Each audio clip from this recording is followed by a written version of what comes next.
আসসালামু আলাইকুম ওয়া রাহমাতুল্লাহি ওয়া বারাকাতুহু। সম্মানিত দেশবাসী, আমি cancer specialist doctor SM. Sarwar. আপনাদেরকে একজন রোগী অনেক চিকিৎসা করে সুস্থ হন নাই, আমাদের চিকিৎসা সুস্থ হয়েছেন, আমরা ওনাকে আপনাদের সাথে পরিচয় করে দিচ্ছি। আপনার রোগীর আপনার নাম কি?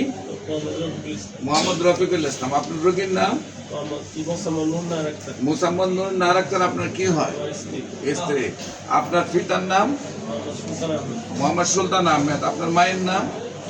মোহাম্মদ পারভিন আক্তার। গ্রাম? শাহপুর। Post office? শাহপুর। থানা? নবীনগর। জেলা? ব্রাহ্মণবাড়িয়া। আপনার ওয়াইফের কি সমস্যা হয়, কোথায় চিকিৎসা করেন, কে চিকিৎসা করছেন এবং কিভাবে সুস্থ হয়েছেন একটু বলেন। আমার স্ত্রীর প্রচণ্ড ব্যথা হইতো বুকে। তখন আমি আমার ভাই আছে এখন ডক্টর এমআরকে হসপিটালে বসে, ভাইয়ের মাধ্যমে আমি দেশনেত্রী বেগম খালেদা জিয়া ডক্টর ছিল প্রফেসর শামসুল আলম স্যারের কাছে সর্বপূর্ণ। আপনি শামসুল আলম স্যারকে দেখাইছেন?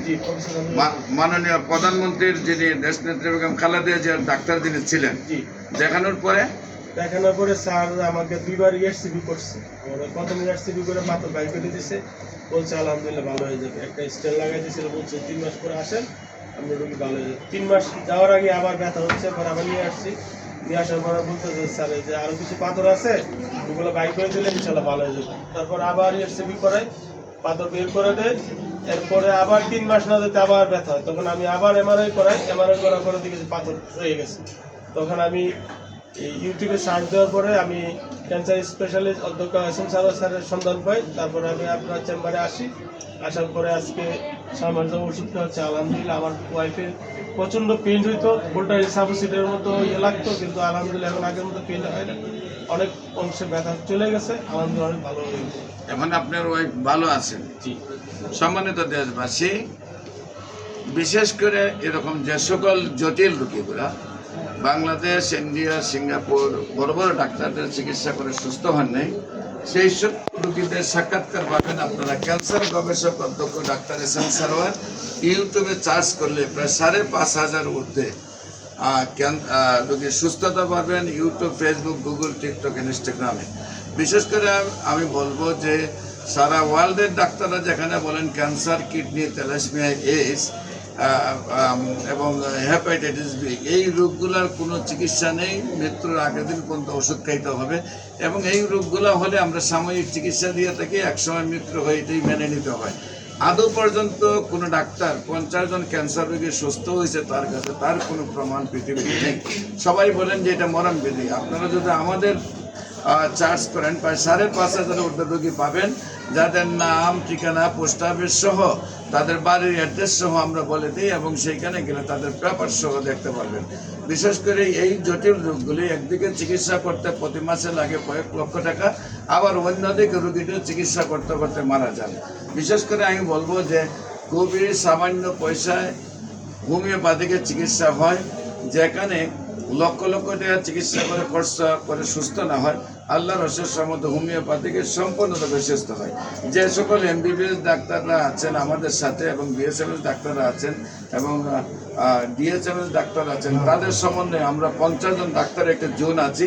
সেখানে যে রোগীটাকে যেভাবে দেখার প্রয়োজন হয় আমরা সেইভাবেই দেখি।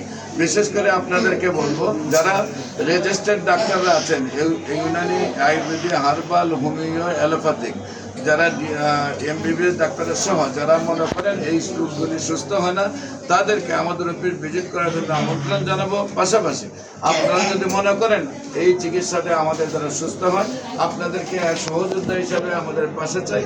আমরা সবাই মিলে, বাংলাদেশ নয় সারা বিশ্বকে আমরা ক্যান্সার মুক্ত করতে চাই। একসময় আমরা বলেছি যক্ষ্মা হলে রক্ষা নেই, একসময় আমরা বলছি টাইফয়েড হলে কোনো না কোনো অঙ্গ চলে যাবে, একসময় আমরা বলছি বসন্ত হলে সমস্ত শরীর পচে যাবে, একসময় বলছি ডায়রিয়া হলে গ্রামের পর গ্রাম মানুষ মারা যাবে।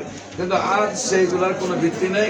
আমরা এখন বলছি ক্যান্সার, কিডনি, থ্যালাসেমিয়া, এইডস এবং হেপাটাইটিস বি, এইগুলোর কোনো ভিত্তি নাই, সম্পূর্ণভাবে সুস্থ হয়। বিশেষ করে আমি রোগী দেখে শনিবার থেকে বৃহস্পতিবার আর সকাল 10টা থেকে বিকাল 5টা পর্যন্ত জাতীয় মসজিদ বাইতুল মোকাররম মেইন গেট আল্লাহুল এলাকা বরাবর বাইতুল ভিউ লিফটের 10 তলা এবং 11 তলায় পুরানা পল্টন ঢাকা। এবং আমার হবিগঞ্জে একটি হাসপাতাল রয়েছে, Habiganj bus stand, popular general হাসপাতাল পুরা 7তলা হাসপাতালে, সেখানেও হোমিওপ্যাথিক ডাক্তার, এলোপ্যাথিক ডাক্তার এবং ইউনানি হার্বাল ডাক্তাররা বসেন। সেইখানে প্রায় 20 জন ডাক্তারের একটা টিম রয়েছে। আপনার যে কোনো সমস্যার জন্য আপনারা হবিগঞ্জ শনিবার থেকে বৃহস্পতিবার আপনারা দেখাইতে পারবেন। পাশাপাশি আমাদের দুটো অফিস আপনাদেরকে ভিজিট করার জন্য আমন্ত্রণ জানাচ্ছেন। যে কোনো প্রয়োজনে স্ক্রিনে দেওয়া নম্বরে যোগাযোগ করার জন্য আহ্বান জানিয়ে শেষ করছেন। সবাইকে ধন্যবাদ। আসসালামু আলাইকুম ওয়া রাহমাতুল্লাহি ওয়া বারাকাতুহু।